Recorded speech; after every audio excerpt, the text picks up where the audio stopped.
up. Welcome to the morning show with Dave and Rob on the Southern Fried Podcast. We get you up, we start you right, we rock your mornings all the time. Grab your coffee and your smile, join on in for a while. Hear that rooster sing, coffee's ready for a fling. Southern Fried has news for you. Updates on life's going on, and maybe a joke or two. Get up, pray up, and coffee up. Welcome to the morning show with Dave and Rob on the Southern Fried Podcast. We get you up, we start you right, we rock your mornings all the time. Grab your coffee and your smile, join on in for a while.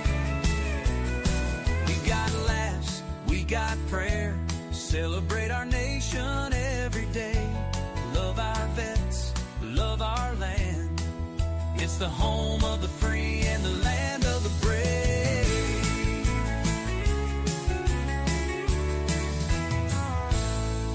Get up, pray up, coffee up. Welcome to the morning show with Dave and Rob on the Southern Fried Podcast. We get you up, we start you right, we rock your mornings all the time. Grab your coffee and your smile, join on in for a while. So come on in and have a blast, for a good time that will last. Start your day with a smile, with the hosts that do the most.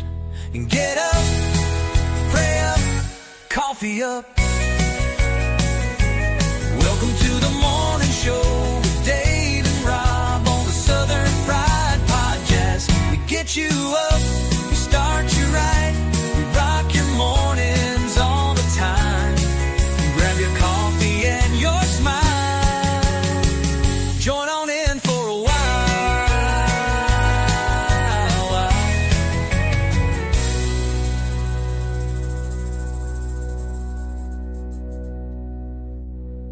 So come on in and have a blast, for a good time that will last. Start your day with a smile, with the hosts that do the most.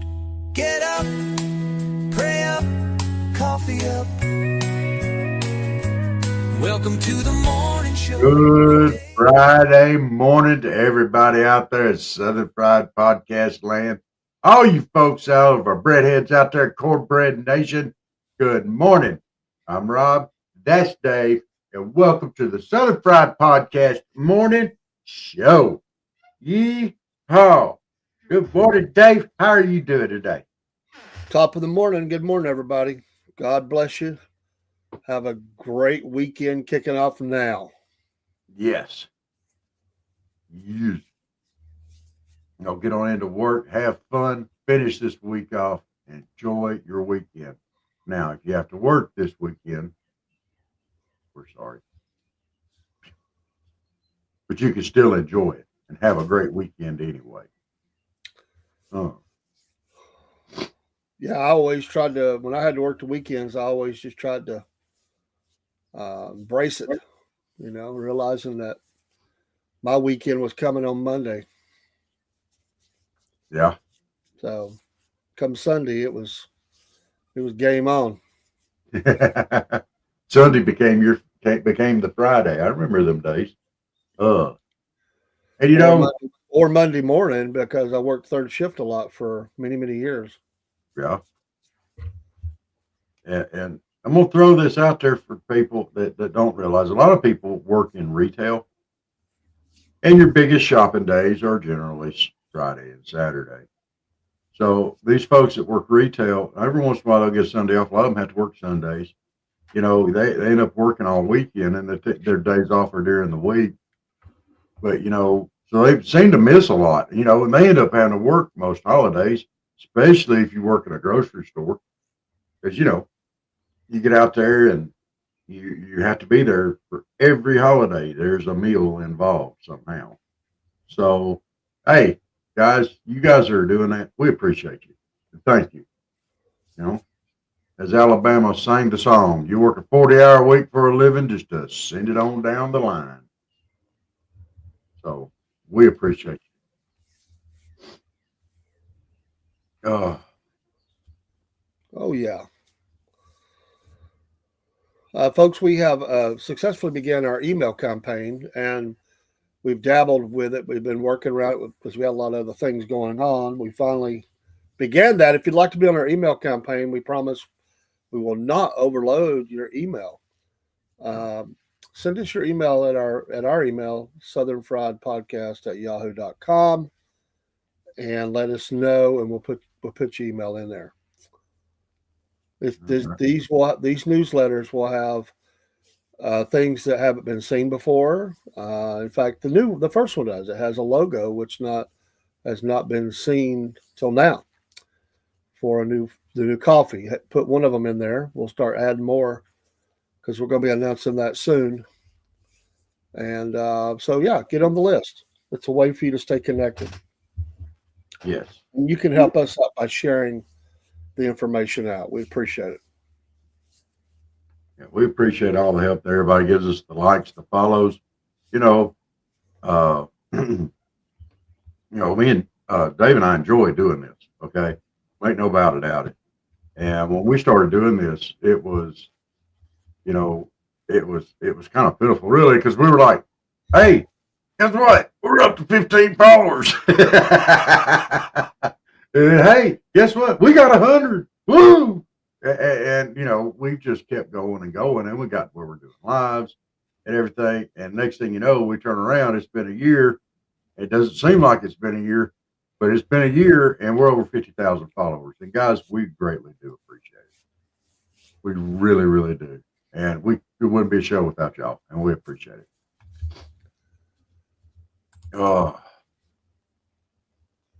We appreciate our join from Instagram, our sole Instagram this morning so far. Thank you for being here. Yes. It will add. People not wanting to get up this morning. It's slowly growing. Dragging up. We got some people watching, but we got you on X, you on Facebook. They're slow getting up this morning.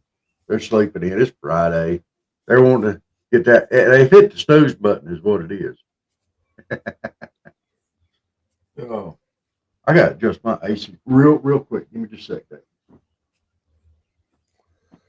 Well, the news this morning is nobody seems to know what's the thing to do. That's what I'm getting. It's all over the place in regard to Iran.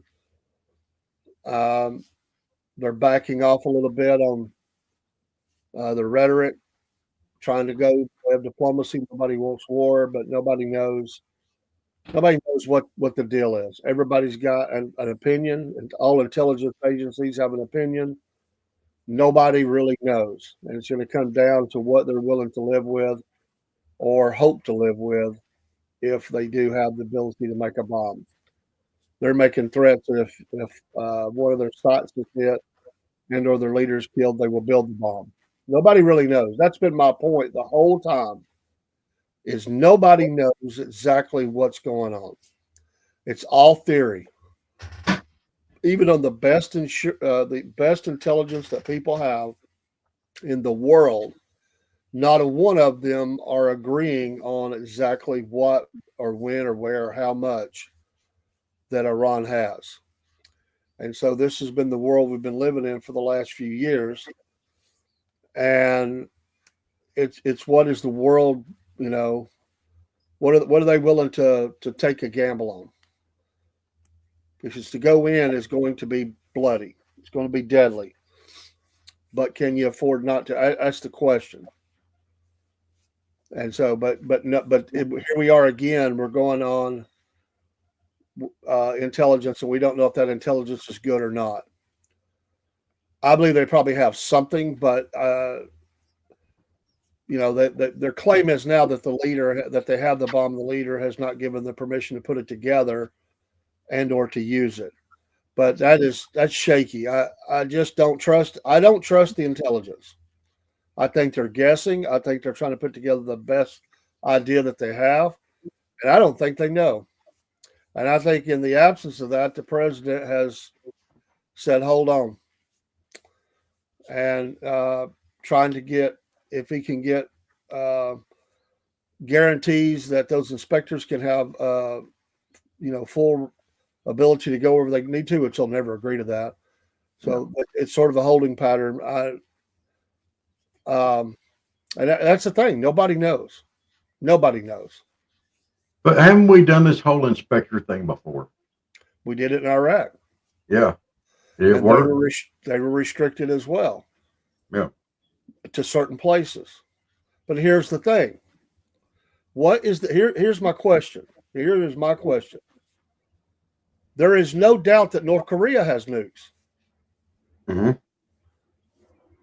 They're just as fanatical. Yeah.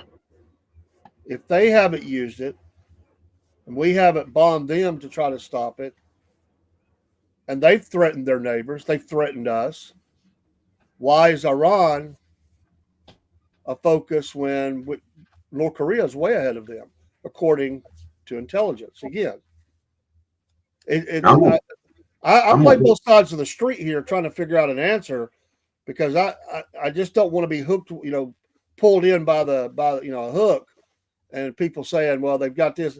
Pay attention, folks, because I don't think they know there's a lot of things at play here.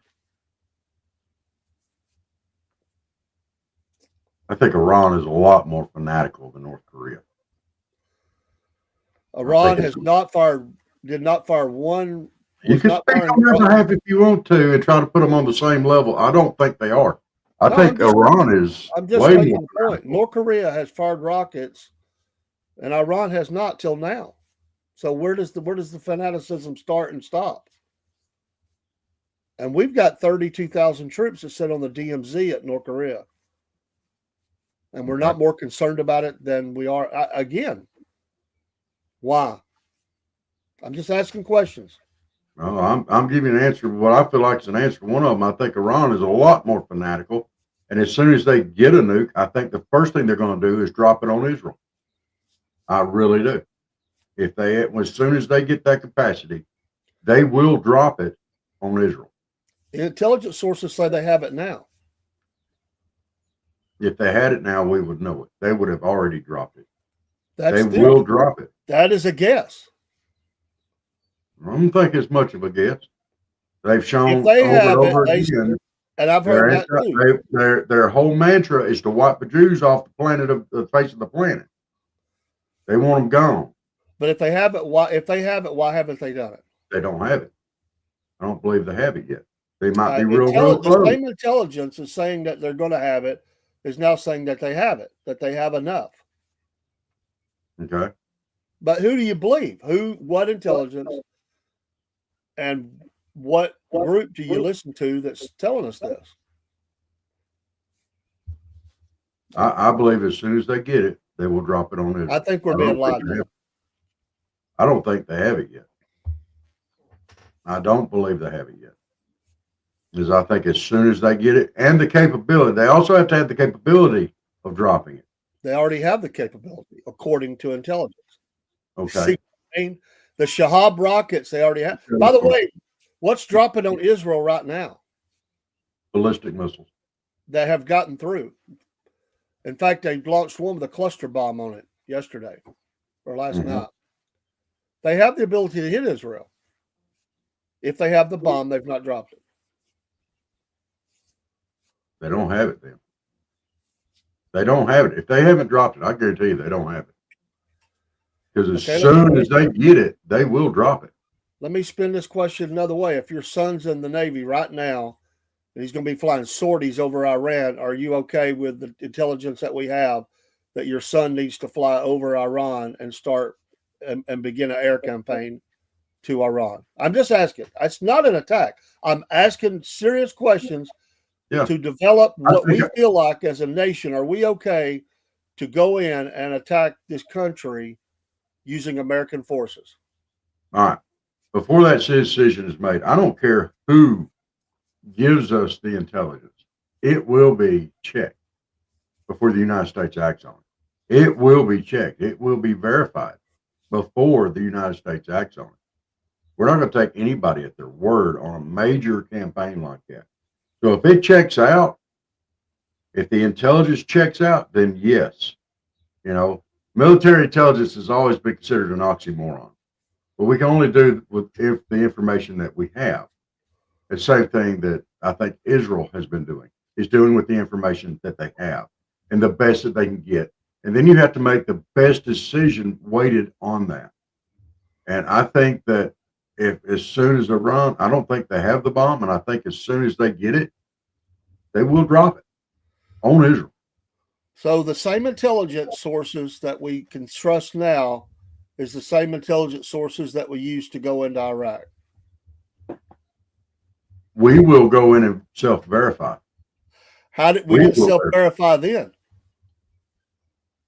There was no weapons of mass destruction. You're absolutely right. I'm wrong.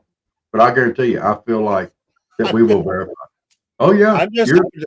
I'm not trying to be right or wrong. I'm saying that this is big. This is a big deal. It's as big as it is. And we're rolling the dice on what evidence. Okay. We're just guessing. We ain't got a clue. We're dummies. We don't need to do anything. We just need to back off and just see how this plays out. This is the other side of it. We can either act or don't act.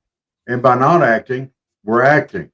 We can sit back and just ignore it and say, okay, let's ignore the intel. Let's ignore the information that we have. Let's just ignore all of it and just see how it goes. This is the other side of that coin that you're talking about. If we don't act and they do drop a nuke as soon as they get it, then what happens? Then would we have wished our sons and daughters were flying those planes over Iran and stopping this, perhaps? We can play the what if game all we want to. That's why we need to verify and know what's going on. Good morning, Miss Elizabeth.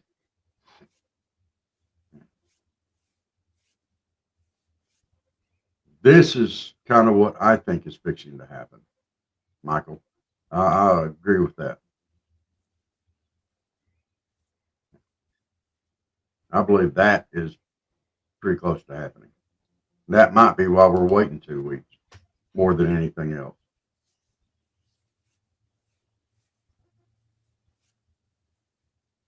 The thing with that, Michael, is, and the question that's in everybody's mind is, are we being pulled into something that we don't need to be pulled into? Are we getting 100% accurate information?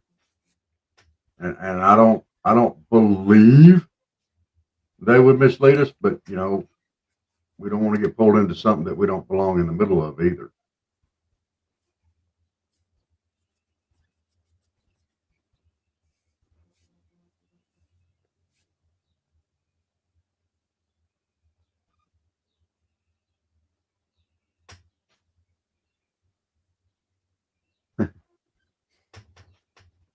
Do they get inside beepers and cell phones and inside the inside stuff that they can do stuff? Yeah, they can get into beepers and cell phones. There's all kind of stuff they can do, and they work on it. So, I'll be right. There's 12 to 14 sites, according to information I've seen. Some of these are enrichment uranium where they mine that, and then there are the places that actually have the reactors, and then there's some other.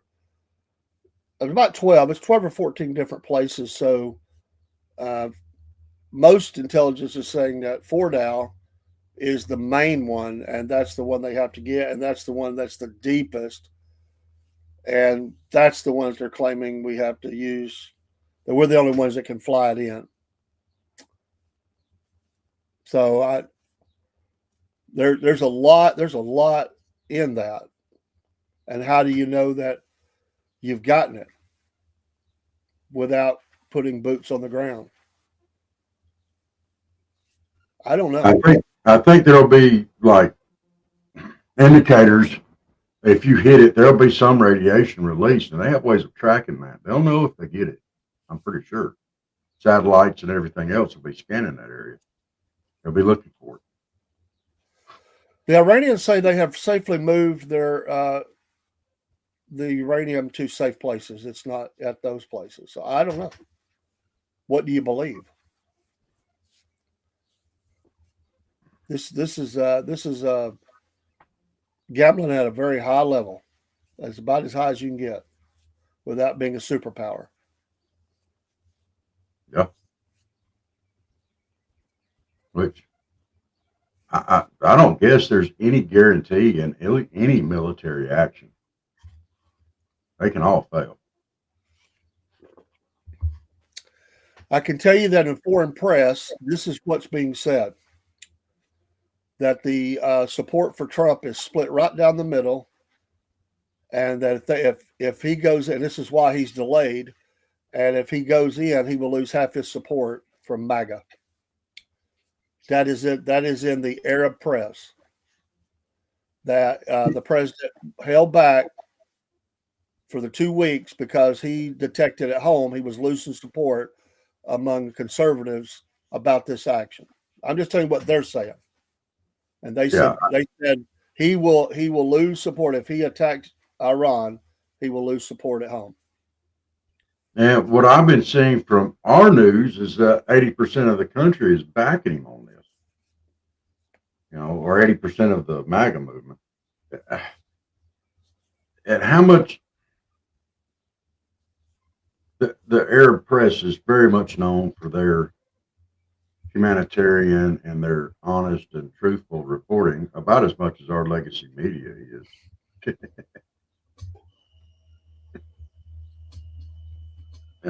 I don't know. Which goes back, which also puts those numbers. I mean, can we trust those numbers if it's 80% or what?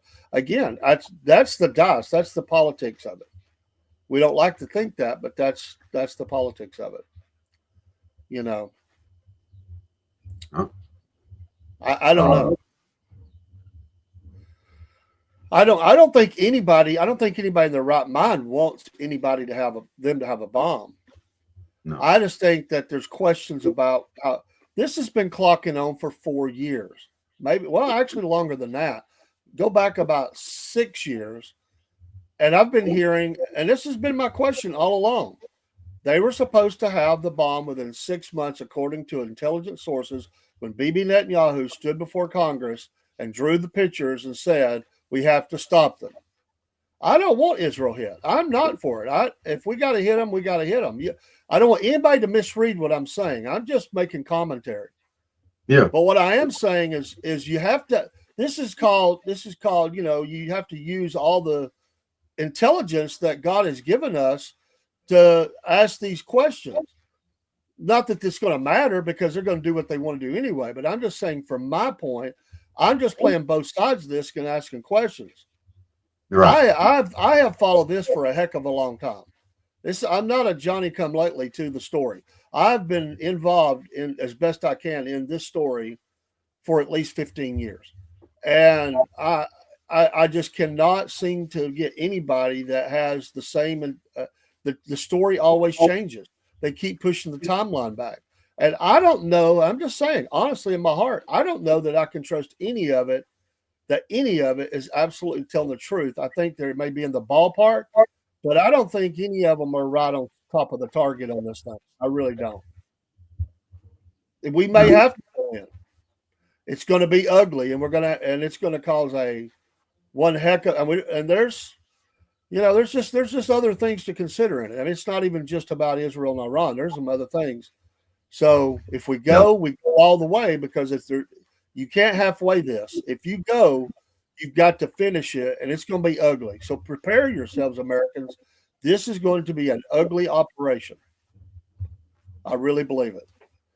But you got to have guts, and you got to say, okay, when the planes, or when the things, bodies die, or whatever happens, we got to be ready to finish the job. If we feel like that's what we've got to do. That's been the problem with us. We have halfway did stuff. Yeah. We're all like, yeah, we can't have this. We got to fix it. We got to fix it. We got to fix it. And then as soon as somebody dies over there fixing it, then everybody's like, well, we shouldn't have ever been there to start with. Well, we shouldn't do this. We shouldn't have done that. You can't armchair quarterback this one anymore. We're past that. Either we're going to act or we're not going to act. You know. Well, And I think it's more than just a either or. We could be working in conjunction with the Israelis yeah, and just supporting them in the role. They may be the ones to go in and do most of the heavy lifting, and we may just be supporting and keeping other nations at bay just by show of force. I'm not convinced we're going to fly anything over Iran. I really am not. I'm not convinced that we're actually going to do that. I think the president has a hard time thinking he does not want military action.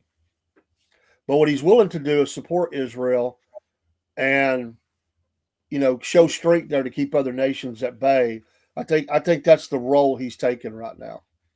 He's open for negotiations. There's six or 6 meetings. One of them I think happens today, where they're going to be negotiating, and some of those are face to face. And he believes they're going to be able to get there. okay. Well, we'll see. I mean, but Iran is notorious for making a deal. Oh, we'll agree to that. We'll agree to that. We'll agree to that, and then just ignore it. You know.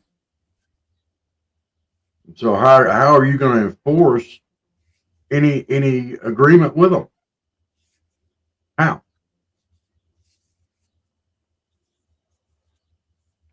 How many times have we played this game? Over the last 15 years, how many times have we played this game? And they just keep ignoring and doing what they want to do. It's really funny how this is playing out again all these years later, decades later. The same questions, the same. It's just funny. It's odd. Life is funny. All of this was what was being talked about when we hit Iraq. All of it, except they were not thinking nuclear bomb at the time. It was all about chemical warfare. It's really interesting. It's not easy. That's truth. It's not just dropping bombs. It has to have a on the ground. You have some of it. I think has to be handled by teams that are on the ground. Yeah. To ensure, but that gets risky as well. So I'm not sure. It'll be interesting to see what happens over the next 2 weeks and see what they're able to negotiate. The president seems to be he's wanting that pretty desperately. It looked as though he was ready to pull the trigger, but it is. I mean, I feel like it's deja vu, man. What do they say? It's deja vu all over again. And this is why I say this. I can remember at my company, and I can remember a person I worked with. Their son was in the military at the time, and I remember the heat that parents were giving President Bush about going in.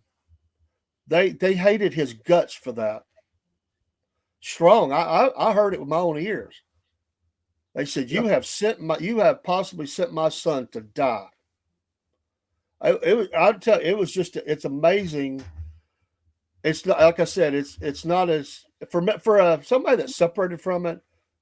It's just we go or we don't go. Maybe that's what pundits think or whatever. But for people that have skin in the game a lot more than I do, it's there's a lot of emotions about this.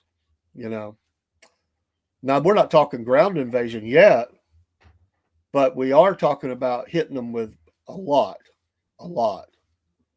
I mean, they're talking about pancaking Tehran. I mean, they're telling people to get out. They're talking unconditional surrender, which they've rejected. It's strong terminology. It's amazing to me. It just really is amazing this morning as we sit here. No, I'm sorry to hear that, Michael. Sorry to hear that, buddy. Yeah, even for our great successes there, we did lose some people. I mean, it's always hard. Sometimes without a shot being fired. Yeah. Parts go bad on helicopters, planes, human error. The first casualty in the first Iraq War was, of all things, a forklift operator. Besides CIA, we lost a CIA dude from Yeah. Alabama on the ground. But the first, as we started amping up and loading, putting all the people on the ground, the guy unloading supplies off them C-130s and stuff, he flipped his fork truck over and died. Workplace accident. He was the first casualty. Crazy. Mm-mm. But dead is dead. As I've heard many times, dead is dead. May not have a warhead on your forehead, but you could tip over a forklift and still go. Well, yeah, sure can. Well, we don't know everything that everybody else knows, and we don't know what information they're looking at. We don't even know because they're going to keep this. It's a military. They're going to keep as much under wraps as they can, and we just these are the people that we elected in office, and we got to hope that they make the right decision. And You know, that's why we're a constitutional republic, and we elect people to make decisions. We're not a true democracy, although a lot of leftists don't understand that. We do elect our leaders to make these decisions. That's why I said we don't have any say so outside the ballot box, but we do have freedom of speech to voice our concerns, opinions, and whatever. That's the beauty of being able to do this. yeah, and we basically we're armchair quarterbacks. We're sitting back looking at the information, trying to make the best calls that we can, and what it looks like. Um, but well and truly, the people that are in charge, we voted in, and this is why voting is so important, America. You know, you don't know when these situations are coming down the pipe, and you want the best decisions made possible. Democrats are not going to agree with anything that President Trump does. Nothing. Anything he does is going to be wrong. If he acts or he doesn't act, they're going to hate his decision. Well, you should have acted. Well, you shouldn't have acted. No matter what, because that's the game that gets played on both sides of the aisle. Let's face it. You know, you should have done something or you shouldn't have done something. And when you look back in hindsight, it looks so clear. But here we are on the front end of this thing, and it's not so clear. And y'all, yeah, I agree with you. Everybody needs to remember this day because we're looking at it from this side of it. We don't know what information, we don't know how good it is. We don't know where it's coming from. We don't know who they are. They say this and they say that. We don't know who the theys are in this. We don't know how much of the information is coming from our government that they have found out and how accurate it is. But we're on the front side of this, so we don't know uh, what's going to happen. Uh, Broski, I know you're not asking me that. And ain't something good Biden did during his 4 years? He lost the Trump when it's bid for re-election. Well, he got out.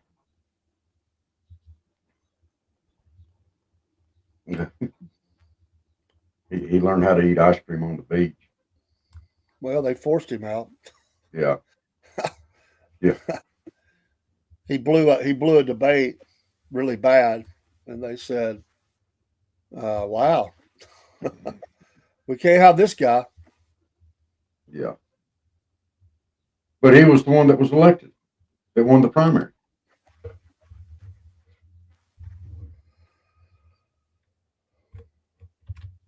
But since when does blowing a debate make you unworthy to be elected? It just means that you sucked on that day. You sucked every day for Biden, but it was he was the one that was elected to run. He won the primary.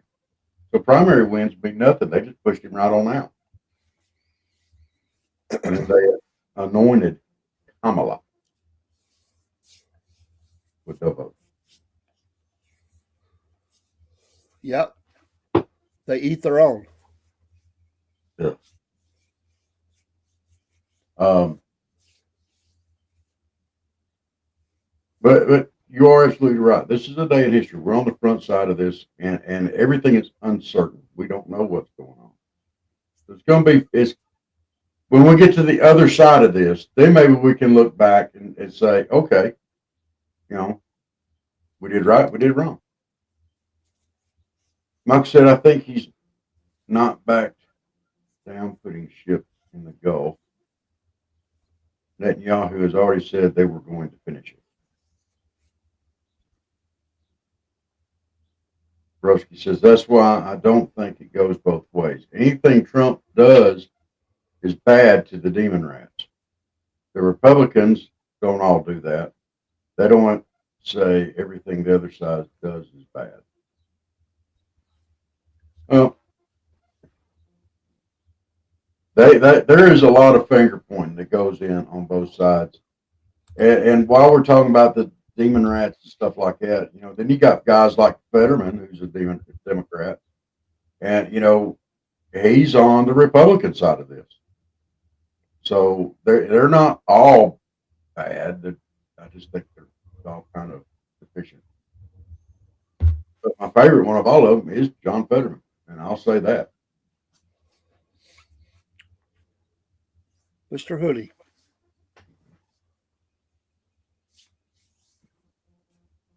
Well,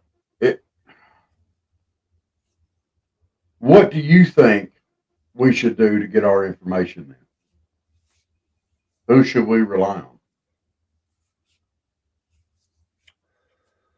Well, as much as possible, our own intelligence gatherers, as much as we can. Okay. Is there anybody else out there that we can trust? To a degree, I think there's several we can trust, but we have to remember they're also going to sway to their own wants. And so I think that has to play into it,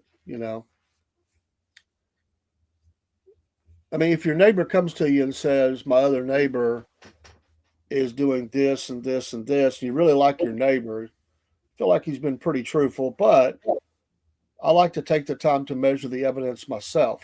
I'm not saying we haven't. I'm just saying that I would do that. And then, I would try to gather as much information as I could while telling, hey, hold on, let me check into this, Yeah. But you can't tell someone what to do.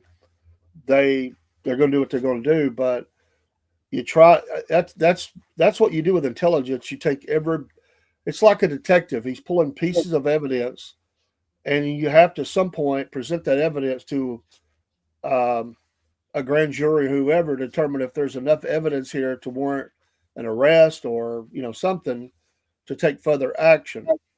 And that's an imperfect thing sometimes, but the more you have, the more that is solid, the better your case, the stronger it is. That's what they talk about a lot, is the strength of a case. Can we defend our position?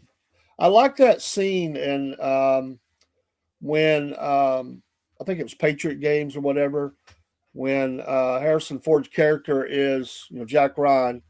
He's trying to get enough information to put a hit team up to go into the desert of areas of Africa and hit these people he believes are behind the attempt on the royal's life. And so there's that point where they ask him, a point blank, and he's not able to do it, and he's basically like, keep digging. You're going down the right road, but we're not there yet, because we can call this operation and we can do this within the next 24 hours, but you don't have enough yet. And I think that's where you kind of get with this, is you get somebody sitting back listening to all this, and they're going, okay, it's probably and President Trump, after sitting down with in his what he calls the war room, they call it the situation room. He calls it the war room, which is what it feels like. After sitting and listening to his experts and the Joint Chiefs and whoever else, he sort of put a little slowdown on it.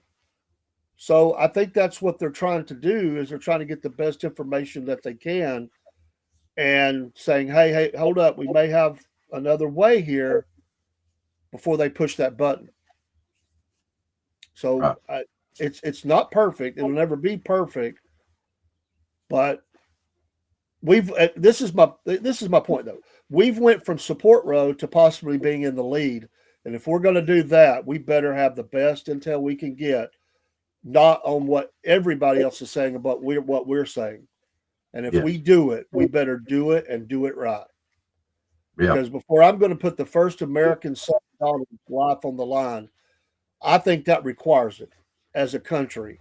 I think we should have the best intel, and then when we do it with everything we have to And we finished. minimize American deaths. That's what I say. That's David Cordell, and I will Yeah. stand on that. That's my opinion to this morning. If somebody wants to know, if we better be sure, and if we're going to do it, then we better do it with enough strength that we minimize any deaths for our soldiers. I agree. If we're going to do it, let's do it right. If we have to do it, if that comes down the pipe, and that's what they decide to do not half-ass this. We've dealt with this long enough. Let's end it.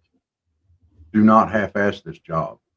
This job needs to be done right from start to finish. We need to have good intel. And when we go, if we go in there, we need to go in there and win it and be done with it and do it quickly and with authority, and that's what I think. But And my problem is only with Iranian leadership. I have nothing against the Iranian people, wonderful people, and they're stuck in this too. They're absolutely stuck. Yeah. And so I'm not talking about carpet bombing Tehran either. No. But hitting every command and control, every military source. Again, it's unfortunately somebody's got to die. And if somebody's got to die, it's got to be Iranian soldiers versus American soldiers. That's the way you do it. But you kind of minimize collateral damage, but there's going to be some. And it's ugly. It's just prepare ourselves. It's ugly. If that scenario plays out and we are going in, the shock and awe of it is going to be a show, but then the reality is going to hit. So the experts are putting all that together. I'm just a little peon here in Georgia. I don't know much, but my heart just tells me I hope that we've got everything in a row, because it is really weird what I'm feeling right now was all those years ago. And I can tell you that all those years ago, I was saying, go in, go in, go in. And then later I was like, I don't know. What I took out of it is that we removed a butcher and his two sons. And was it worth all the lives of American lives and it costs to do that? Only God can answer that. I'm saying that that was what I could take out of it, because that's the only thing I could take, because there was nothing else. There was no, hey, look what we found. We didn't find it, but we took a evil person named Saddam Hussein and his two demon kids, and we took them out of the way. I don't know. So far, they seem to have not been replaced by as Iraq seemingly has not been the threat in the Middle East that they were. Was that worth all those American lives? I don't know. I don't think I'm the one that can answer that. But now it's history. It's already been done. But boy, did we get eat alive about that in the press. There was no, you lied. There was no evidence. You manipulated the evidence.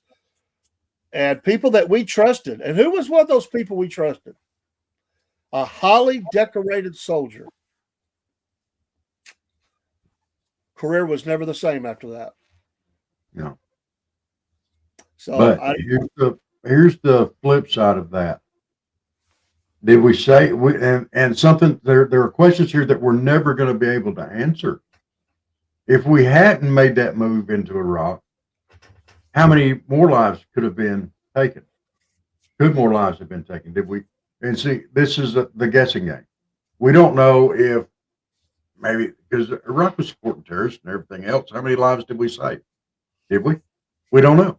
And we'll never know the answer to that. Yeah. Steve, you're right. They did have gases. They used them on their own country. I've said this. They gassed their own. The Kurds were definitely hit more than once. But they didn't have the rest that we were talking about. And here's the deeper question: why did we go into Iraq? That's a fun one to ask. Why did we go into Iraq? Was it to stop Saddam Hussein and his boys? Was that the agenda? Was it to find weapons of mass destruction? Was it to defend Israel? Was it to stop the attack on the oil fields of Kuwait and other neighboring? Because people say that to this day, that we went in because of the oil. Some say we went in to support Israel because Saddam was making plans to attack Israel. Some say that we had to stop because he had more tanks than any other nation in the region. Even most countries in the world at the time. That army was a pretty dang strong army, and we felt like it was destabilizing the area. There's a lot of reasons why I think we went in, but a lot of people have their opinions of why. But what I'm asking the chat, why do you think we went into Iraq? Because the same questions you're going to have about that is the same questions you have to have now. Is it one answer or is it several? It's not easy. That's a great discussion. That's why I'm throwing it out there. And you can see through the chats, there's a lot of different opinions. Good morning, Cookster. Hey, Cook. Love you, man. Right.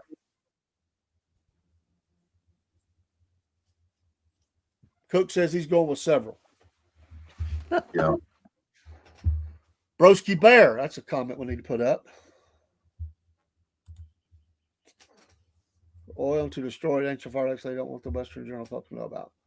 Okay, that's Broski's take. Broski's take.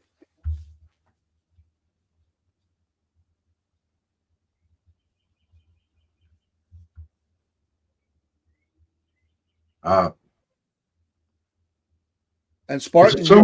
I see a somewhat intelligent comment. I'm not going to put it up because he has the same on everything. He has the same thought on everything. I'm not going to put it up. I'm not. And that's actually a somewhat intelligent remark, but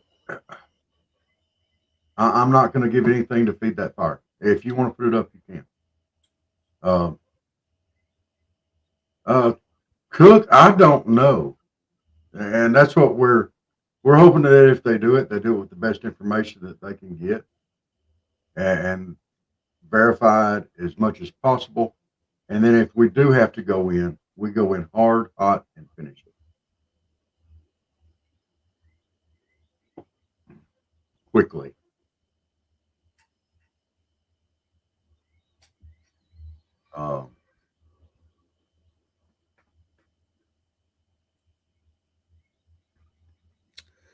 I just honestly think that we're not, Cook. I don't think we're going to do it. I think the president has of course he's the one who's going to have, and others have said, if you do, Mr. President, go through Congress. Yeah. Go get the authorization through Congress so that it's not just you. But I really think right now that I would lean that we're not. I think that he's really pushing for another direction. And if it doesn't happen, there's nothing to say that we couldn't lease Iran a big stealth bomber. Lease Iran? Not Iran, Israel. A big stealth bomber to kind of fly over the top. A quick sell? A quick sell. Quick deed? Quick deed that sucker over to him, right here. Well, that's a good question, Cook. And that's part B. No, I don't think it matters what we do because I think Israel's going. Yeah. I think they're full on going to do it. Yeah. They're bombing them right now. Yeah. I just think they haven't put the heaviest munitions there. Amen, Michael. That's a really good one. Amen.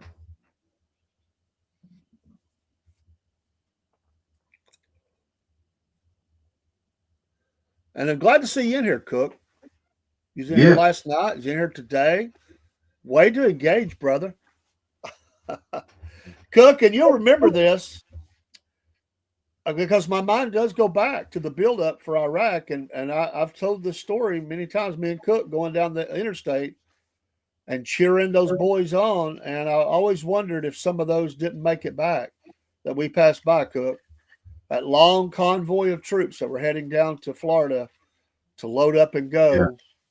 And that one kid that was in that Hummer, man, and you was laying out the window and hollering USA.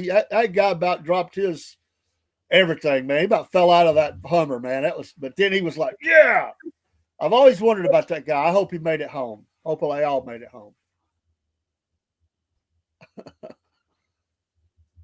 Kelton yeah. We're Blacksmith still has another playing. take. Yeah. Michael been thinking about you too, Cook.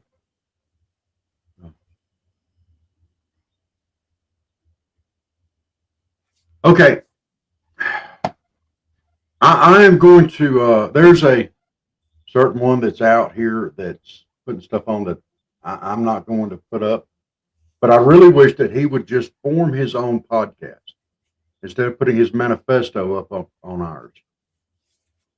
And it's more like what he's putting in there reads more like a manifesto. It does not read like it is all every time, everything. I'm not going to ban him. I'm not.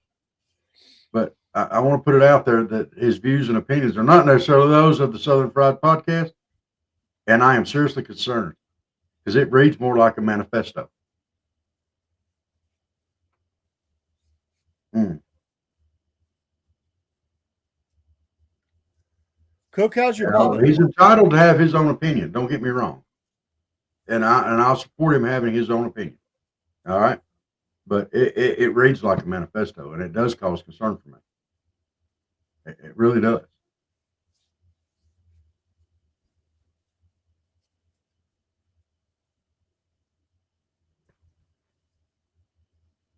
Hey, Cook, did you hear me? How's your mama doing? She had her surgery yet?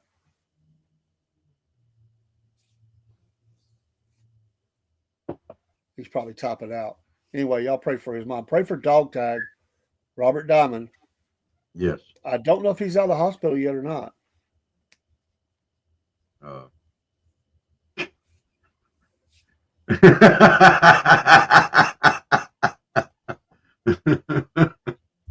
Steve, I love you.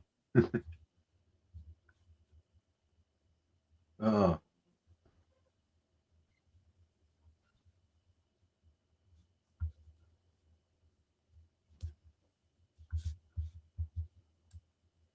uh, yeah, we miss Cook. I mean, Cook's almost as good looking as I am. Almost, not quite, but almost. Uh, Chucko.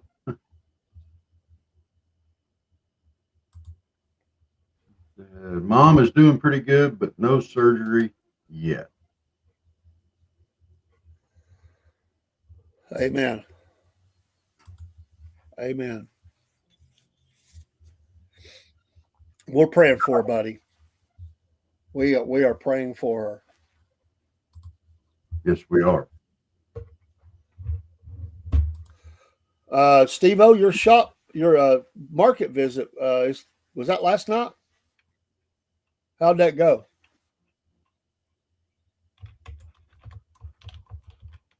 I hope you sold a lot of goods.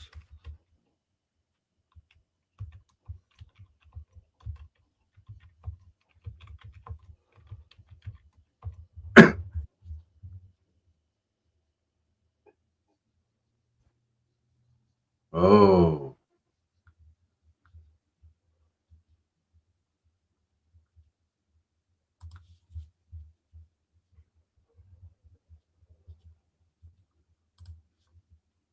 yeah. I agree with you like that. I think most point of views like that could best be dealt with a colonoscopy.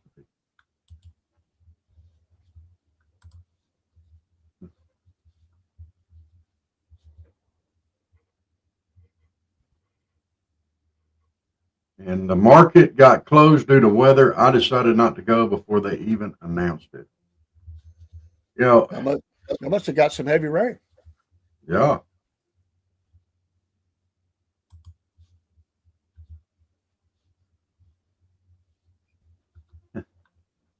He said, how definitely used to be when I was younger, without a doubt. I'm like, uh,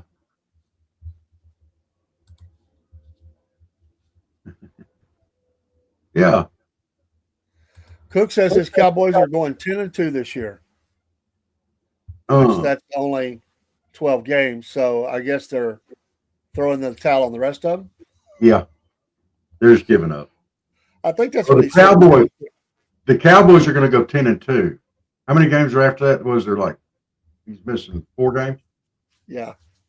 So I guess the Dallas Cowboy cheerleaders they're getting a big raise. So I guess they're playing the last 4 games.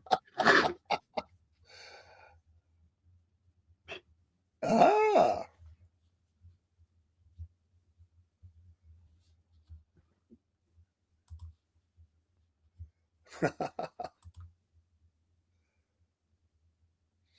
Blob. Yeah.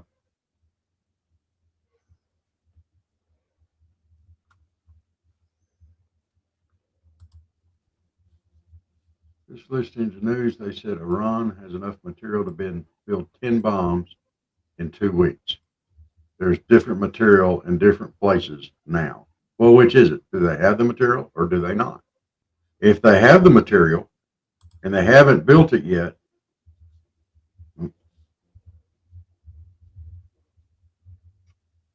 oh, Broski, do you see this? Or Cook? Broski has some information for you. He said 17 games in the regular season. Cowgirls should be around 500. So 8 or 9 or 9-8. Oh, he called them cowgirls. Ouch. I think I've called them cowgirls for you before. Ouch.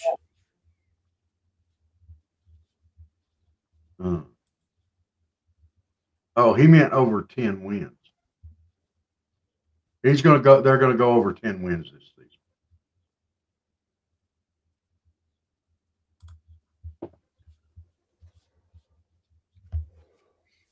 Well, we're going to start breaking down each of the teams starting next week. Cook, the sports show. We're going to start going through the different conferences and divisions. So please join in that chat. It'd be fun to see what we did that last year. We had some fun with that. We didn't do too awful bad actually.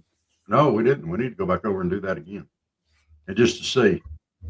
I think I did the worst, but my heart gets too involved in it sometimes. You know, it's like I think the dogs are going to go undefeated again this year. I thought they were last year. I was wrong. Well, we're going to have fun with Broski each week talking about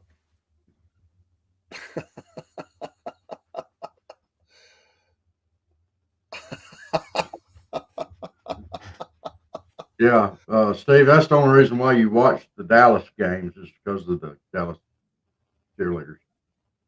Yeah. Mm, mm. You are, yeah, bow chicka bow wow. Bow chicka bow wow. Chicka bow wow. you have a I'll good give work people day out there, Steve. have a blessed day. All we do is pray and see daily whatever's going on. Because Israel seems to think they're closer, or they wouldn't be bombing. Just saying. No, you're stuck on last year.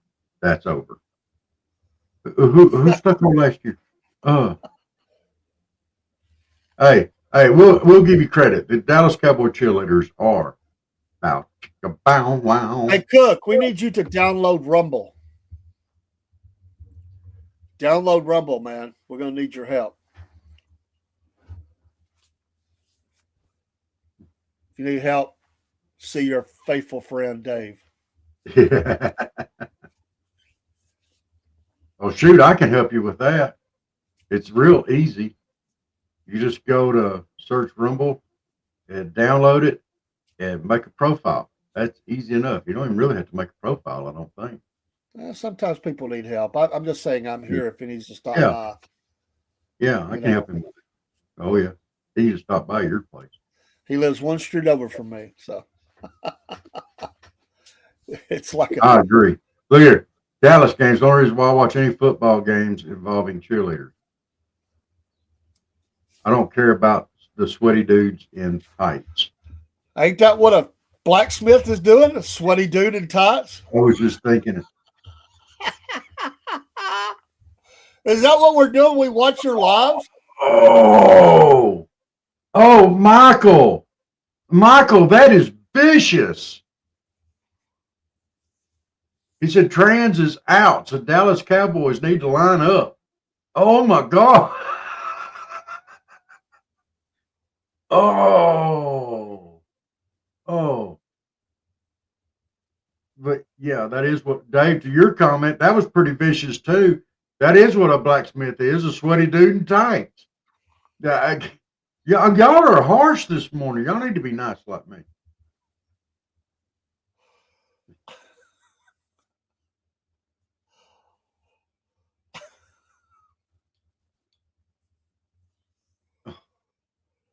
We did good. Me and Dave laugh out loud, right? It's okay to have confidence in your team. Believe it. He didn't give me no credit on that. He said, "Why?" Steve is replying, "Why would I wear tights in the forge? You never wear plastic in the forge, my friend. Cotton on." Well, that cotton is tight. That cotton makes it look like you're wearing yoga pants. We're not going to talk about that camel toe. I'm glad you wear an apron.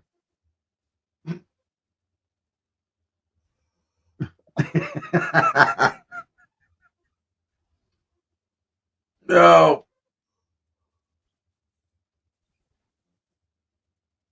Uh,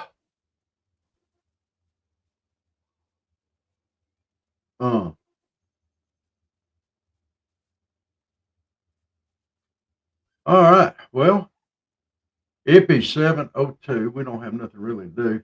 Although, Dave, you should know better than to ignore proper PPE. Well, if I was doing it, I wouldn't ignore it. No. Oh. Sometimes, Steve. Sometimes. Ooh, that comment's pretty rough. But sometimes you ignore PPE as well. Oh no, we got to put that up there. Is that the one you were talking about getting rough? That's getting rough. Michael says Steve needs Elizabeth's leather pants. I don't know. She fell down 2 or 3 times off that bike. Might not be good. Steve says, I've been getting fat, so pretty much everything is tight on me anymore.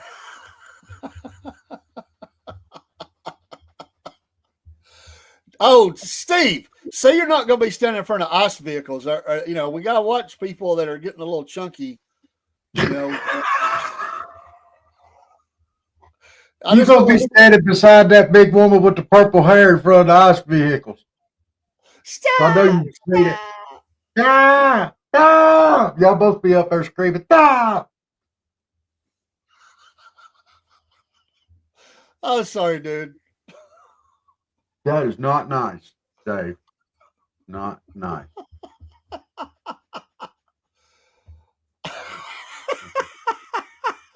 Oh my God, the swamp crack and the nut fog I developed in leather pants. Ugh, I shudder with fear.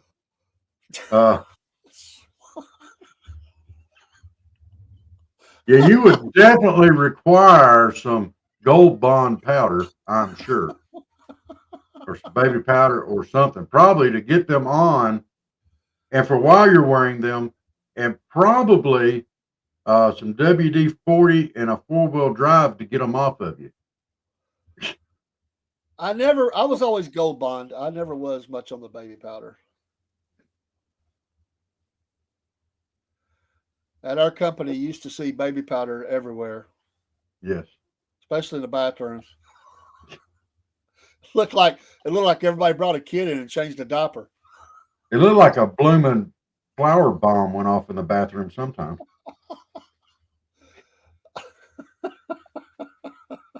Catch people in the stall, go by and throw a handful over the top. I'm sure that never happened.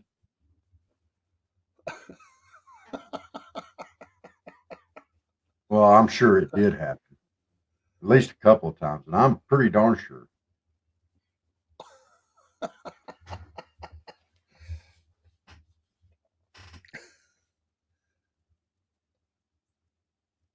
What?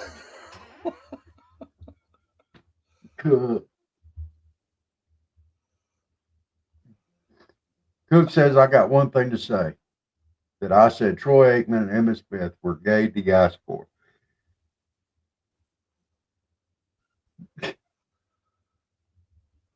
No. All right. Well, I believe we got her done this morning. We're a little after 7. We thank y'all so much for tuning in this morning. In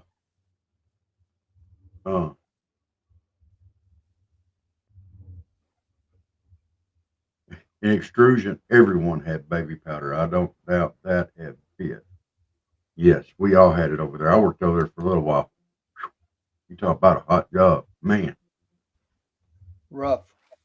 Yes. All right. Well, thank y'all so much for tuning in this morning. Y'all like, follow, and subscribe. And yeah, help us out. Check out Patriot Mobile. Use promo code Cornbread. Get you a free month on us. And don't forget Mammoth Nation. Shop and buy America. Let's vote with our wallets. And make plans to get out and vote every chance you get. So.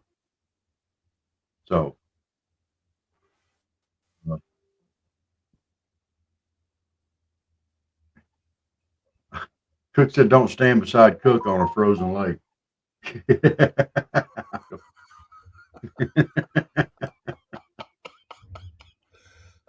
All right. We love you guys. We love you guys. Y'all have a great day. Dave, you got anything before we get out of here? No. Are you sure? I'm sure. All right. Let's see here. I'm going to get right here where I need to be. All right.